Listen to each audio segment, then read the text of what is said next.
ఎక్కడ ఇన్వెస్ట్ చేస్తే నేను సేఫ్గా ఉంటా, నాకు హై రిటర్న్స్ ఎక్కడ వస్తాయి అనే ఆలోచన ఎవరైతే చేస్తున్నారో వాళ్ళందరికీ ఒకటే ఒక కారణం అండి. ఒకటి మా దగ్గర ప్లాట్స్ ఉన్నాయి, ఇన్వెస్ట్మెంట్ చేస్తే హై గ్రోత్ వచ్చేది. అంటే సార్ నాకు అవగాహన లేక అప్పుడు నేను ఔటర్ రింగ్ రోడ్ దగ్గర ఇన్వెస్ట్ చేయలేదు, అవగాహన లేక గచ్చిబౌల్లో ఇన్వెస్ట్ చేయలేదు, అవగాహన లేక ఉప్పల్లో మిస్ అయినాను, అవగాహన లేక ఇంకో చోట మిస్ అయినాను అనే ఎదారు చేస్తుంటే, అంటే అప్పుడు తెలియక ఎవరు చెప్పక రైట్ ప్లేస్లో ఇన్వెస్ట్ చేయలేక ఈరోజు నేను చాలా ఇబ్బంది పడుతున్నాను.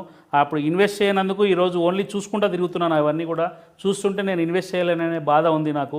కాబట్టి ఇప్పుడు రైట్ ప్లేస్లో రైట్ టైంలో ఎలాంటి ప్లేస్లో ఎక్కడ ఇన్వెస్ట్ చేస్తే మా జీవితం బాగుతుంది, మా తరం బాగుపడుతుంది అనేటోళ్ళు ఖచ్చితంగా సంప్రదించవచ్చు. అలాంటి వెంచర్స్ మా దగ్గర ఉన్నాయి. అంటే సిటీకి చాలా దగ్గరలో, within 10 kilometres outer ring road చాలా దగ్గరలో, చేగూరు దగ్గర, సో కన్హాక్ పోయే రూట్లో మా వెంచర్స్ చాలా అద్భుతంగా ఉన్నాయండి. ఒకసారి మీరు విజిట్ చేసేయండి. విజిట్ చేసిన తర్వాత